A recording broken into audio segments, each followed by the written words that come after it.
예, 안녕하세요. 제2지원학원의 영어를 담당하고 있는 대표강사 김수현입니다. 오늘 이 영상은 우리가 방학 동안 실시하는 윈터 프로그램이라는 윈터 스쿨이라는 프로그램의 미니 모의고사에 대한 해설 강의고요. 그 중에서도 고등학교 2학년 대상으로 하고 있는 빈칸 추론입니다. 본론부터 들어가면 여러분들이 아시다시피 빈칸 추론이 모의고사의 유형 중에서 가장 어려운 난이도의 유형이죠. 물론 순서와 삽입도 어려운 유형이긴 하지만 보통 그 8문항, 빈칸의 4문항, 그 다음에 순서 2문항, 삽입의 2문항, 총 8문항이 가장 어려운 문항의 유형입니다. 그리고 빈칸은 4문항이기 때문에 보통 100점이 한 10점 정도, 3점 2개, 2점 2개, 또는 가끔은 3점 3개여서 11점까지 그냥 대략 10점이라고 보고, 순서와 삽입도 4문항이기 때문에 2점, 3점에서 대략 10점 정도, 이 20점의 100점이 가장 어려운 거고요.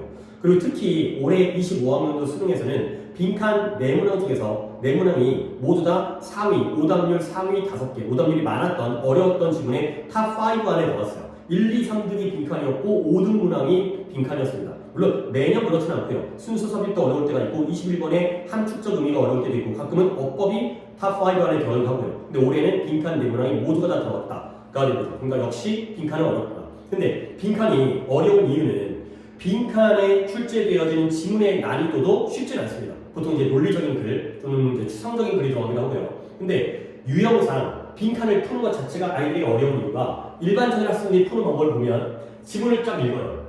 그런 다음에 보기를 보죠. 그리고 이 보기의 5가지의 보기 중에서 하나씩 집어넣어 보는 거예요. 그랬을 때 물론 그 방법도 아예 틀린 방법은 아니죠. 집어넣었을 때 가장 자연스럽고 말이 되는 지문은 지금 그한 보기를 골라준 거거든요. 근데 문제가 1번 집어넣었는데 얼추 말이 돼요. 2번 넣어도 대략 말이 되는 것 같아요. 3번은 아닌 것 같은데 4번도 말이 되는 것 같고 5번도 좀 일리가 있어요. 이러다 보니까 그 중에서 감각적으로 이건 것 같고 이건 아닌 것 같고 이게 좀 더 가까운 것 같고 이렇게 문제를 풀기 때문에 빈칸에서 많이 오답이 나옵니다. 결국 지문에 글을 읽고서 문제를 풀 때 우리는 글을 필자가 무슨 얘기를 하는지를 중심으로 글을 읽어야 되는데 이렇게 집어넣으면서 내 생각을 여기다가 이제 적용을 시키는 거죠. 그러니까 내 관점에서는 이것도 말이 되는 것 같아. 저것도 말이 되는 것 같아. 그러다 보면 대부분의 보기들이 다 얼추 말이 되기 때문에 전혀 말이 안 되는 것까지를 보기를 갖다 만들어내지 않기 때문에 그러다 보면 틀립니다. 결국 그러면 그 방법에 반대 방법을 택하는 거죠. 내 생각을 먼저 여기다 적용하는 게 아니라 글의 지문 속에서 근거를 찾는 거예요. 다시 한번 말씀드리면 보기를 먼저 보는 게 아니라 이 빈칸에 들어갈 표현을 먼저 생각하는 거예요. 그러니까 우리는 객관식 문제지만 오히려 주관식, 학교 고등학교에서의 서술형 문제를 풀듯이 서술형은 어렵고 더 오래 걸릴 것 같은데요. 물론 처음에는 좀 더 까놓고 오래 걸릴 수 있어요. 근데 이게 반복되어지면 더 정확하게 나의 개인적인 주관적 관점이 아니라 필자의 생각으로 문제를 풀 수 있다는 거죠. 그리고 이 방법으로 지금 방법을 좀 더 구체적으로 설명드리면 먼저 지문 속에서 근거를 찾는 거예요. 지문에서 저 빈칸에 들어갈 수 있는 근거가 무조건 나와요. 근데 그 근거라는 게 먼저 가장 대표적으로는 이 글 속에서의 가장 핵심 단어, 핵심 어구일 때가 많아요.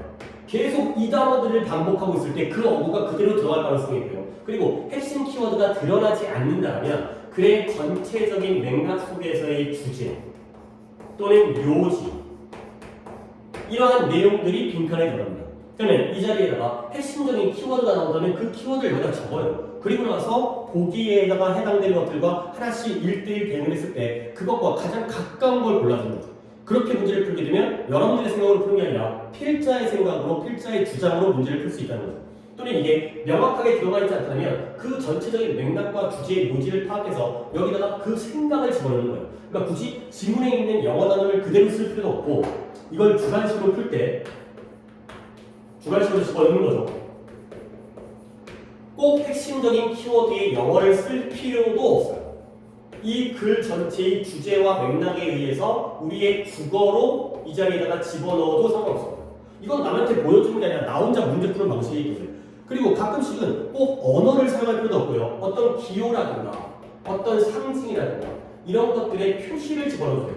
그러니까 이 빈칸 전에 뭔가 좋은 내용이 나올 것 같다면 플러스를 해도 되고요. 뭔가 나쁜 내용이 나올 것 같다면 마이너스 해도 되고요. 뭔가 성장하고 있다면 위쪽 화살표, 내려가고 있다면 아래쪽 화살표. 또는 이게 맞다면 동그라미, 아니면 이게 틀리다면 이게 아니다. 이런 식의 자기만의 기호를 만들어가지고 여기다 집어넣어도 충분히 문제를 풀 수 있습니다. 이렇게 풀게 되면 고등학교 1학년의 빈칸, 2학년 빈칸까지 다 풀립니다. 근데 3학년 때는 약간 이 방법이 안 통할 때가 있어요.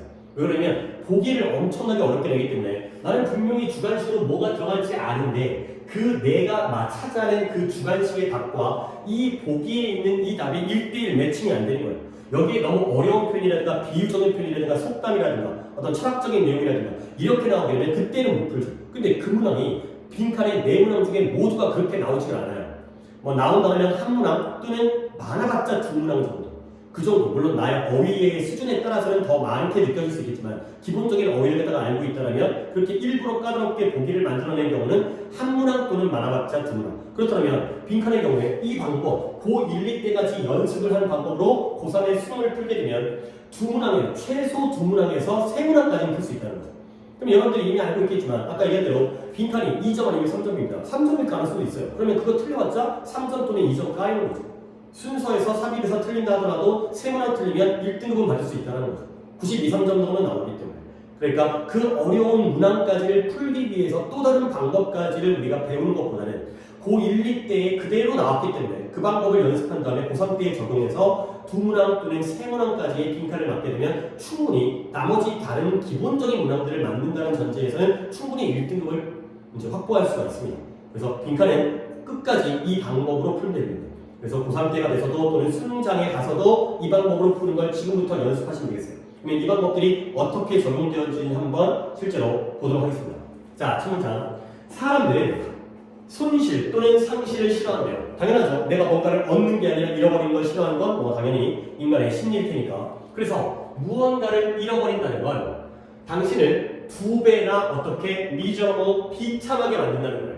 근데 무엇보다 똑같은 것이 너를 행복하게 만드는 것보다 여기에 동등 비교가 나왔으니까 비교 대상이 앞에는 losing 잃어버리는 거죠. 뒤에는 gaining 우리가 어떤 물건을 얻었을 때 기분이 좋아지잖아. 근데 그 물건을 그 똑같은 물건을 잃어버리게 되면 얻었을 때의 즐거움보다 잃어버렸을 때의 고통이 두 배 더 크다는 거죠.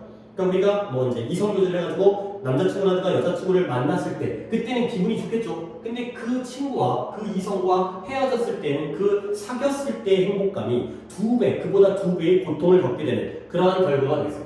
그러면 이러한 경향인데 이러한 잃어버리는 걸 피하려는 싫으니까 고통스러우니까 이러한 손실을 피하려는 경향이 어디에 도움을 주냐면 우리의 이러한 강력한 욕망을 만들어내는 데 도움을 준대요.